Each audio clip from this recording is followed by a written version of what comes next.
But let me pick up on some of the themes that Mark hit and see whether people want to comment on it. First of all, we all know that China's market is very important to U.S. companies and that many companies have an enormous presence there.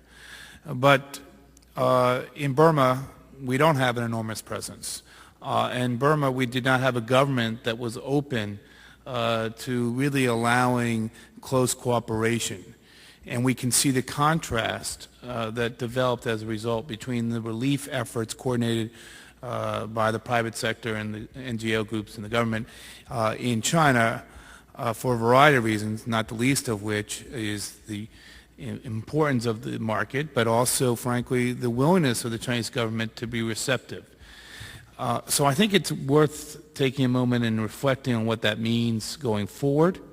The second point related to that is the Chinese government has talked about tax incentives and other initiatives and to break down the licensing process and things like that that have been traditionally barriers for getting things done quickly in China.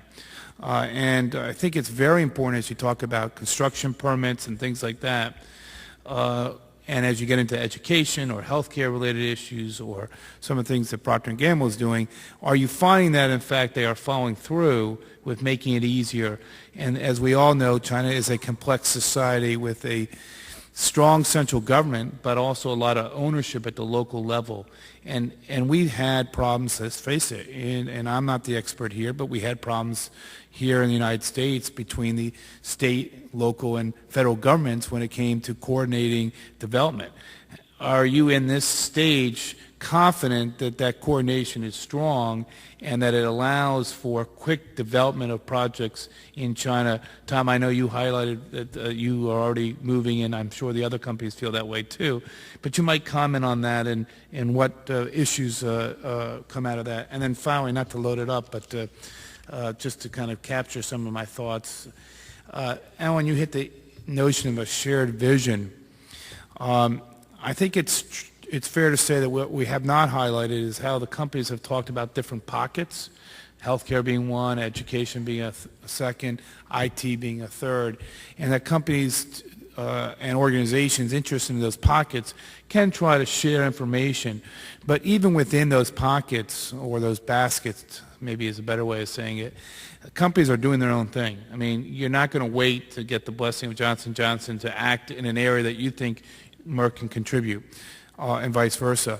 How does that work in a way where we ensure there's coordination going forward, but we also ensure that we get the projects done that are needed, and how is that developing in your minds? We're still, well, I would argue, early in the development phase, but nevertheless in a critical period of it. And then finally, since I have loaded a lot of points on, one of the dangers or one of the challenges for any post-Reconstruction development effort is continued focus, right? Focus from companies, focus from the government, and all that. Are you seeing continued focus? I mean, there was a distraction with the Olympics, but we know that China's premier has made this a top priority. Are you seeing continued focus within the corporate structure and within the NGO community and others? And I gave you a lot of issues, so a lot of opportunity for people to comment. Who wants to go first? Go ahead. Well, let me just touch on a few of the issues you just raised, comparing Burma and Myanmar, and certainly as we see comparing that country with China, as you pointed out, response and posture of the government is critical. For corporate America, where the commercial interests are, and we've seen this regularly, not just in those two cases, but other cases. But one point that was touched upon by one of the other speakers that I think is really important to keep your eye on is the diaspora community. There are many, many millions of Chinese Americans, many of whom are wealthy, and they may love their home, but they still have a fondness for their homeland. And as we see the situation with other disasters, that community stands up when their homeland is in need. In the case of Myanmar, there is not a significant diaspora community here in the U.S., and what is here is not particularly wealthy. So as we compare the two responses, that is another significant factor. Another question you had is where do we see the government of China 4 or 5 months out? I think attention was great in the immediate aftermath. I think for understandable reasons, attention was diverted by the Olympics, but we see it now refocusing on the recovery operation.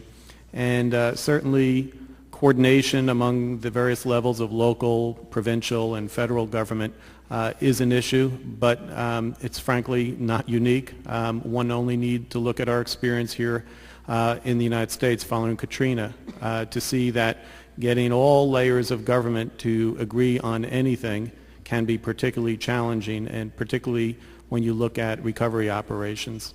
So those were some of the points that you raised I wanted to address. Anyone else? I'd like to address the issue of the difficulty of doing a contribution with the public-private partnership as opposed to making a singular donation as a company. Since the disaster, we are looking at post-traumatic stress and the psychological infrastructure across the board, from professional psychiatrists to community social service workers. That contribution, while in partnership with Johnson & Johnson, is much slower to take place. We were able to donate ambulances right away as an individual company, and of course through our affiliate in China we're able to contribute funds for a school. I think it's incumbent upon us, though, to continue to make the public-private partnership valid, because the strongest ideas and the best ideas for building infrastructure and giving that culture back some of what it lost seems to be coming from this public-private partnership. So while it's more of a challenge, I think we've all been challenged today with issues surrounding the idea of partnering both together but with governments and with the NGOs. So I think you raise a great question, not a good answer, but it's a roll up your sleeves and make it work. And the more we make it work, maybe we'll come back together in 3 or 4 years and say the public-private partnerships are much easier to do. Go ahead.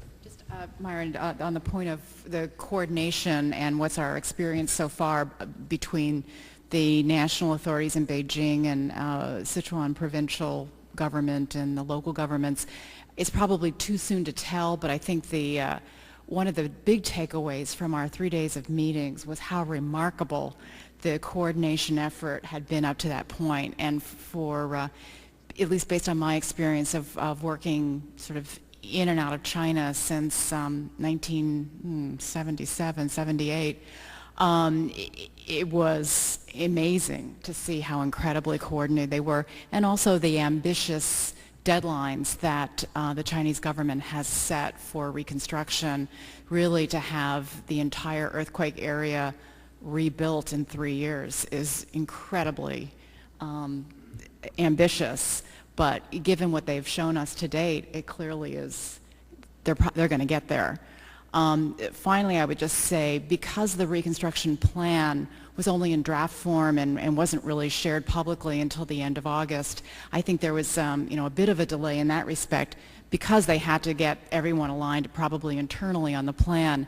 And I know, in the case of P&G, we felt it was rather presumptuous to jump in and start doing a lot before the plan was actually published. Because it was important to make sure that the kinds of things that we were trying to do, in fact, were identified as priority needs. Any other comments?